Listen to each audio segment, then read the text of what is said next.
Remember Congressman Paul Broun, Broun? Well, he's boasting about killing a lion. Of course, they are endangered, saying it was kind of chewy.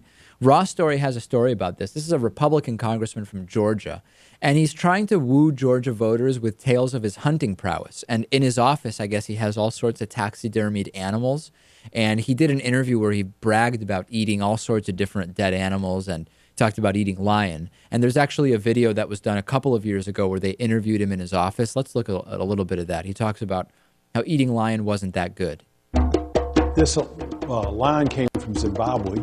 After eating this animal, the natives called me Boss Mashumba, which means boss lion. Right. They'd never seen a guy come and actually eat a lion. It's not very good. But it's part of my hunting ethic. If I'm going to shoot it, I'm going to eat it. Right, exactly. If he shoots it, he doesn't want to eat lion. But because he shot it, he's got to come up with something to say for why it was okay to shoot it. So therefore, he forces himself to take a bite of the chewy lion. Well, I mean, I'm glad at least he ate it, because at least the animal meat was put to good use. Well, that's the thing. Trophy hunting is pretty despicable. Yeah. He says it's for the meat.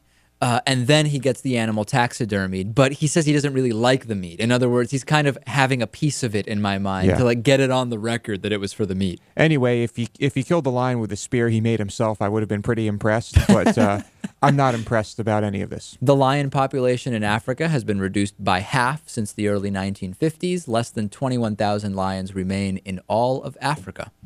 Might be interesting to keep that in mind. Would this make you more likely or less likely to vote for Paul Broun? It would make me more likely to feed him to lions. Yeah, I'm not impressed by it. This is a weird way to woo voters, I would say. Yeah, indeed.